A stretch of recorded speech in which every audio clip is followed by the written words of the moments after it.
Hello, wonderful morning to you again. We are here in quick succession to do another segment of the Railbird Corner, and we are here for Sunday, October 19th, 2025, as we did in a short while ago, we did Saturday the 18th, and we are on the race morning doing it for you for tomorrow, Sunday. So we are here in quick succession again, and we are going to go straight into our selections for Sunday 19th of October 2025.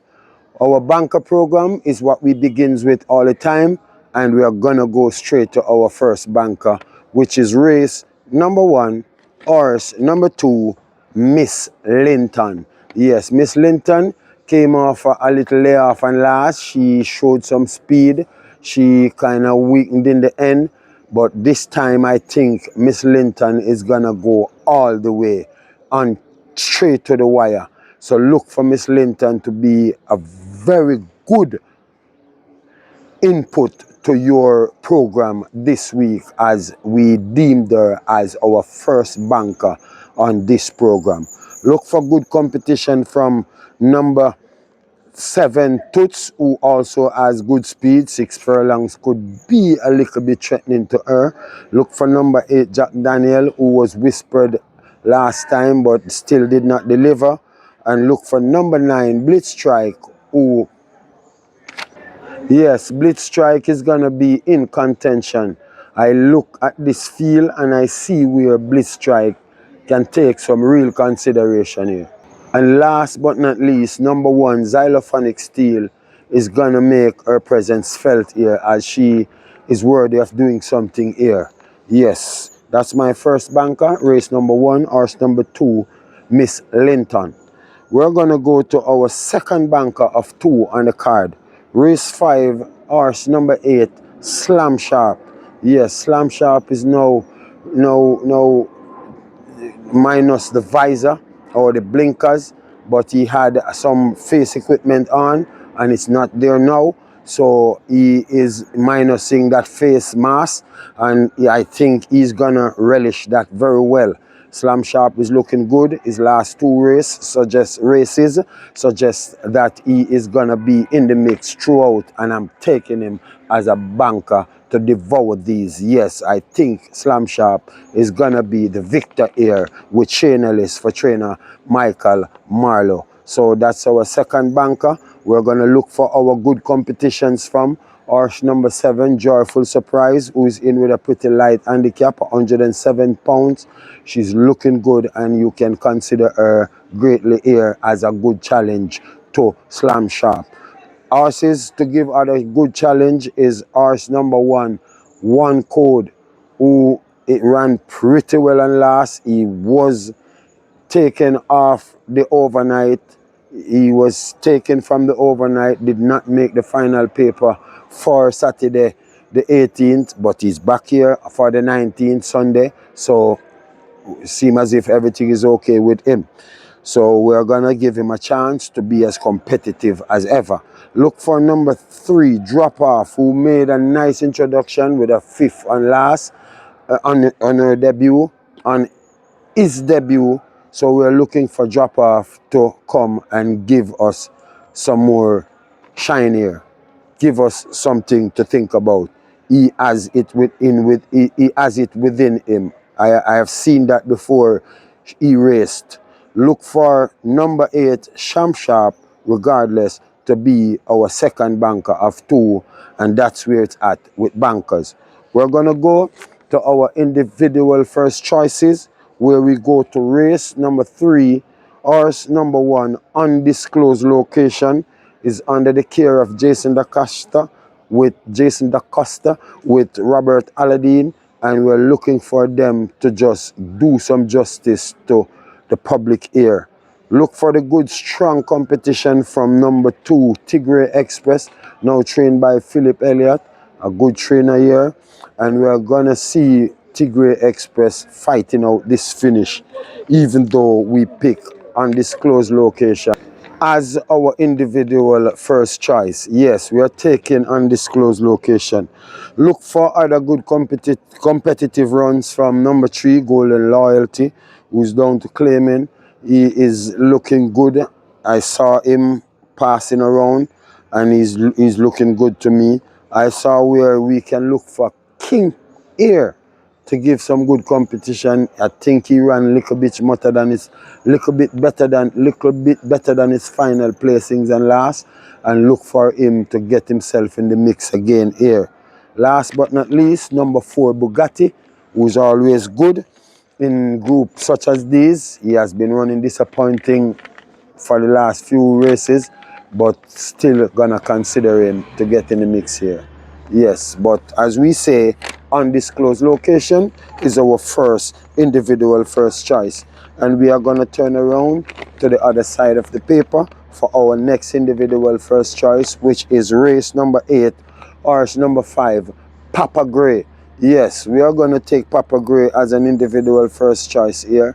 A lot of people may not be taking him because we have this good competitive dancer in the race who has never been worse than second in his life.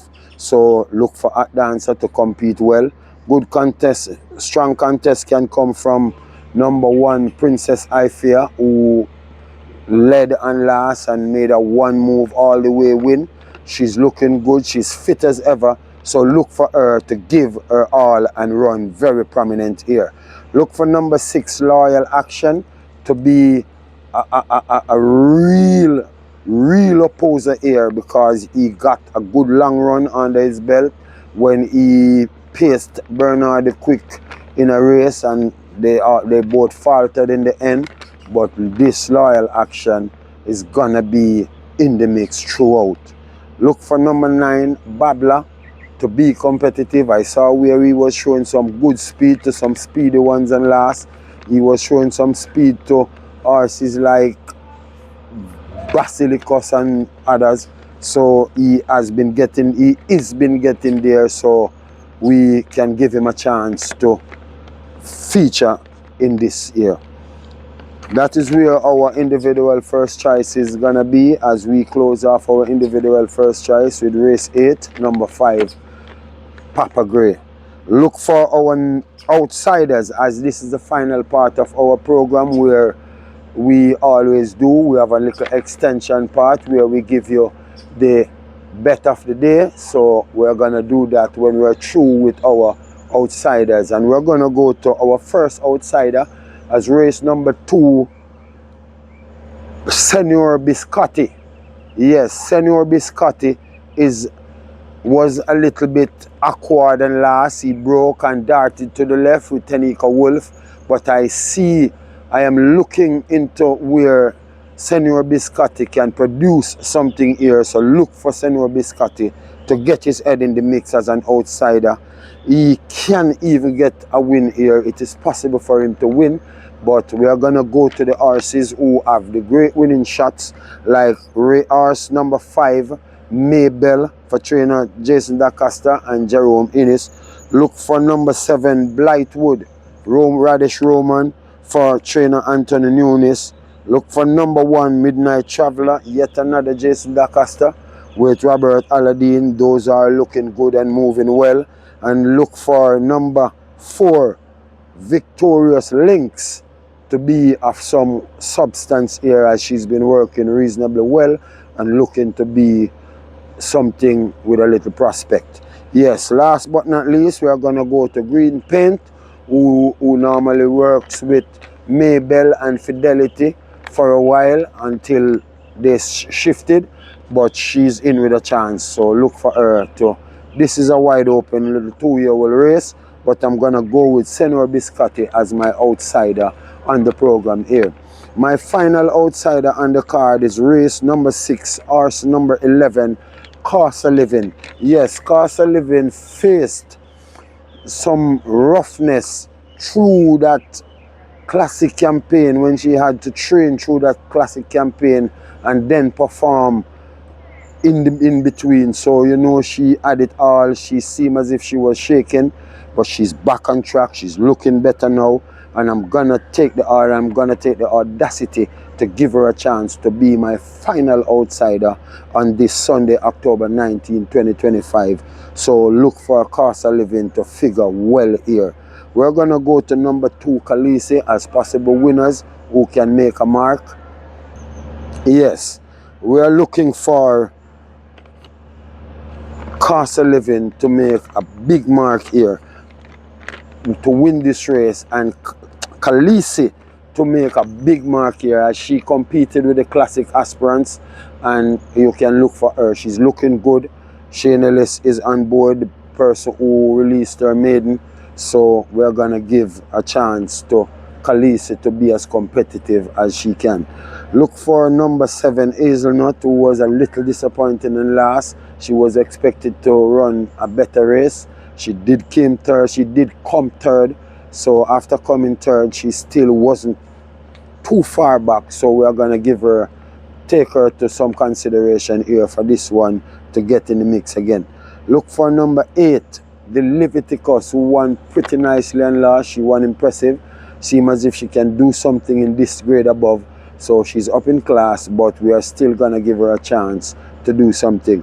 Look for number 10, RAILBIRDS Corner, who ran a heck of a race and last. She was taking it to them before she whittled away in the end, but she is looking good for this one. So look for her to be something really good and competitive in this one. We're gonna stick with number 11, Cost of Living, as our final outsider, and that is where we're taking you with outsiders. I'm gonna go to our recap selections, recapping now. Our bankers are race number 1, horse number 2, Miss Linton, race number 5, horse number 8, Slam Sharp. That's our 2 bankers. We're gonna go to our individual first choices, where we have race number 3, horse number 1, Undisclosed Location, and race number 8, horse number 5, Papa Gray, as our second individual first choice. We're going to go to our final part, which is our outsiders. Race number 2, horse number 8, Senior Biscotti, and race number 6, horse number 11, Cost of Living. Here we go to the best bet of the day. Miss Michelle Ebanks is coming through the 3rd race. Yes, we are going to give you 1, 2, and 3 exacta in race 3 box. So she's gonna box Undisclosed Location in the 3rd race, number 1, 2 Tigray Express, and 3 Golden Loyalty as her bet of the day. She's gonna box that exacta because she's finding Golden Loyalty as a horse who can get in the mix, and she's trying to work that little magic with him. Yes, I'm going to give you my best bet of the day. And my best bet of the day will be 8, Slam Sharp, to beat number 7, Joyful Surprise, exacta. So I'm going to go 8-7 exacta in race 5. As Miss Michelle Ebanks, she goes to 3rd race for her best bet with number 1, Undisclosed Location, number 2, Tigray Express, and number 3, Golden Loyalty as a box exacta. My best bet is race number 5, 8-7 exacta, Slam Sharp to beat Golden Loyalty. That is where we're going to leave you with selections. I'm going to ask you to share, likes, comment, subscribe. We are asking for you. We are still not seeing the likes adding up to the views. So please to remember, when you're on the smaller part of the screen, just touch that big finger. If you want to go on the big screen, you can just touch the finger before you go on to the big screen, because some people cannot manage it when it's on the big screen. But the thumb is up for you to see when it's on the smaller part of the screen before you extend the screen. So thank you very much. We're expecting your full support, and we appreciate the support we have gotten so far, and is looking for better to come.